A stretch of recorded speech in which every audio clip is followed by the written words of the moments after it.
This new India, under the visionary and dynamic leadership of Prime Minister Narendra Modi, is a confident and resurgent society.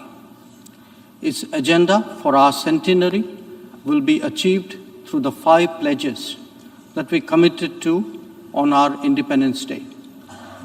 1, we are resolved to make India a developed country in the next 25 years. For the world, that creates more capacities for global good. 2, we will liberate ourselves from a colonial mindset. Externally, this means reformed multilateralism and more contemporary global governance. 3, our rich civilizational heritage will be a source of pride and of strength. This includes care and concern for the environment, so ingrained in our traditional ethos. 4, we will promote greater unity and solidarity. This expresses a coming together on global issues such as terrorism, pandemics, or the environment. And 5, we will instill consciousness of duties and responsibilities. This applies to nations as much as it does to citizens. These 5 pledges affirm our age-old outlook that sees the world as one family. We believe that national good and global good can be entirely in harmony. It is this conviction that led us to supply vaccines to over 100 nations. Similarly, our evacuation operations in HADR situations always had room for other nationals in distress. Even as we meet our own development targets, India offers partnerships to our brothers and sisters in Asia, in Africa, and Latin America. And we do so based on their needs and their priorities.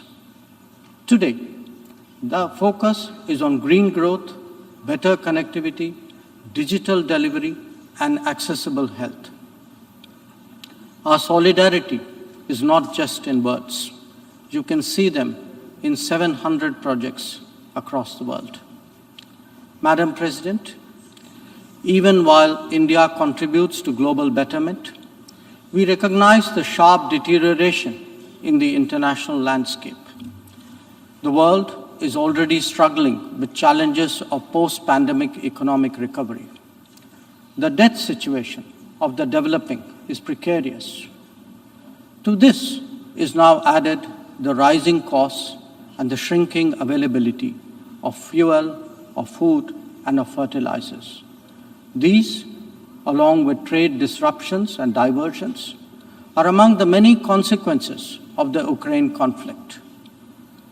The Indo-Pacific, too, witnesses fresh concerns about its stability and its security.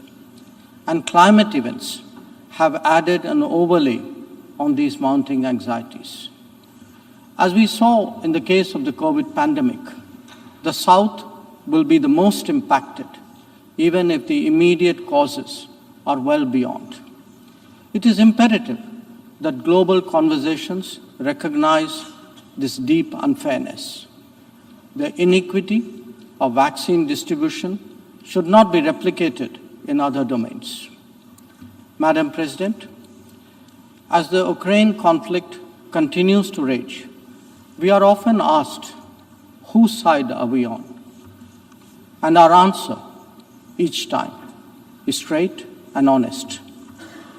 India is on the side of peace and will remain firmly there. We are on the side that respects the UN Charter and its founding principles. We are on the side that calls for dialogue and diplomacy as the only way out. We are on the side of those struggling to make ends meet, even as they stare at the escalating costs of food, of fuel, and fertilizers. It is therefore in our collective interest to work constructively, both within the United Nations and outside, in finding an early resolution to this conflict. Excellencies, while the global attention has been on Ukraine, India has also had to contend with other challenges, especially in its own neighborhood. Some of them may be aggravated by the COVID pandemic and ongoing conflicts, but they speak too of a deeper malaise. The accumulation of debt in fragile economies is of particular concern. We believe that in such times, the international community must rise above narrow national agendas. India, for its part, is taking exceptional measures in exceptional times. We do so when we send 50,000 metric tons of wheat and multiple tranches of medicines and vaccines to Afghanistan. When we extend credits of $3.8 billion to Sri Lanka for fuel, essential commodities, and trade settlement. When we supply 10,000 metric tons of food aid and vaccine shipments to Myanmar. When we fill the gap in humanitarian needs left unaddressed by political complexity. Whether it is disaster response or humanitarian assistance, India has stood strong, contributing particularly to those nearest to us. Excellencies, the world as we knew it is poised for transformational changes. It has been impacted in recent times by a succession of shocks, each of them significant by itself. The COVID pandemic called into question the over-centralized nature of globalization and has led all of us to seek greater resilience and reliability of supply chains. The repercussions of the ongoing Ukraine conflict have further heightened economic stresses, especially on food and energy. Climate events have added to disruption that the world is already facing. As for the promise of technology, it has certainly multiplied our capabilities, but also added to our vulnerabilities. Trust and transparency are legitimate expectations of a more digitized world. The quest to create a better global order would necessarily have to address all these issues. Among them, some are clearly more existential in nature and necessitate intense coordination by the international community. Climate action and climate justice are particularly noteworthy in this respect. In their pursuit, India has worked with partners on the International Solar Alliance, the One Sun, One World, One Grid initiative, and the Coalition for Disaster Resilient Infrastructure. We stand ready to support any collective and equitable endeavor to protect our environment and to further global wellness.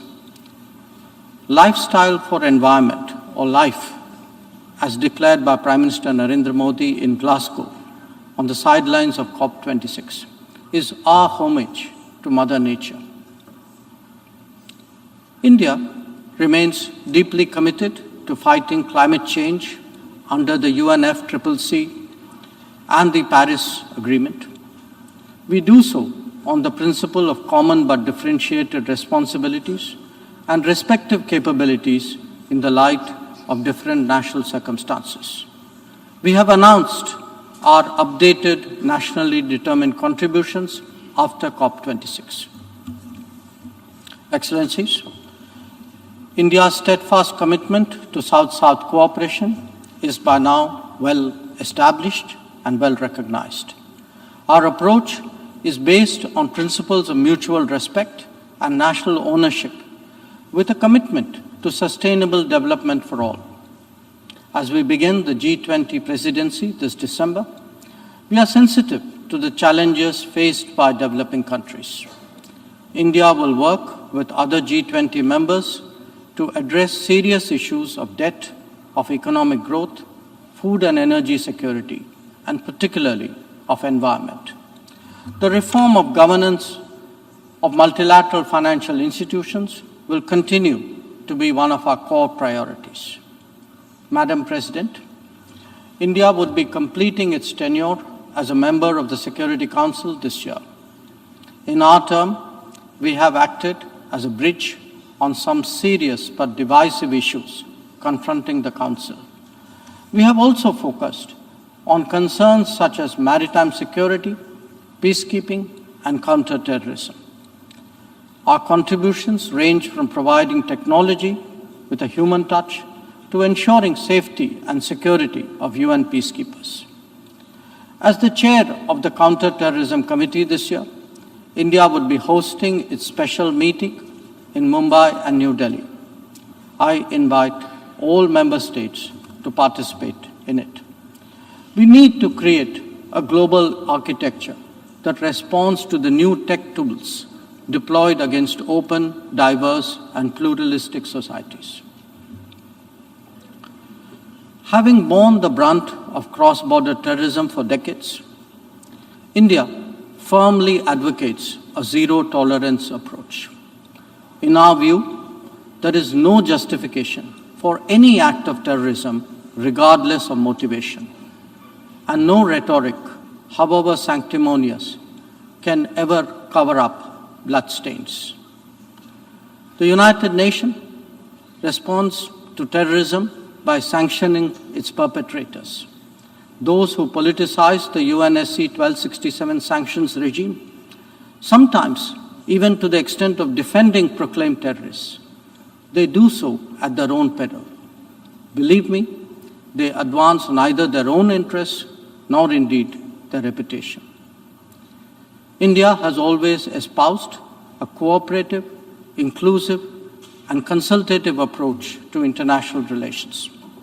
We believe that multi-polarity, rebalancing, fair globalization, and reformed multilateralism cannot be kept in abeyance.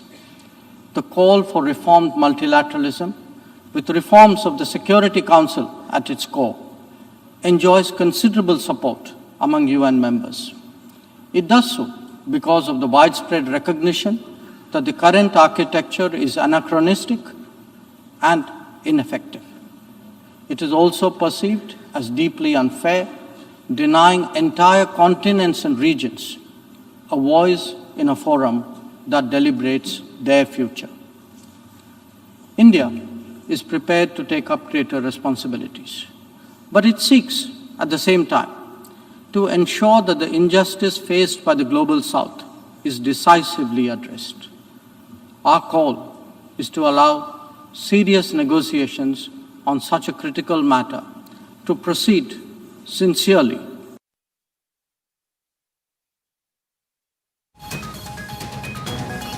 तो भारतीय विदेश मंत्री doctor S Jaishankar को आप सुन रहे थे। इससे पहले यूएनजीए में बोलते हुए रूस के विदेश मंत्री ने भी भारत का समर्थन किया था। और अभी एस जयशंकर जिन्होंने listens to more voices of reason and experiences more acts of goodwill. India is willing and able on both counts. We believe and advocate that this is not an era of war or of conflict. On the contrary, it is a time for development and for cooperation. Madam President, in the past, this august assembly has served as a meeting point of views and as a catalyst for action. It is vital that we continue to believe in the promise of diplomacy and the need for international cooperation. Therefore, Madam President, let us strive to return to the course of seeking peace, progress, and prosperity. I thank you.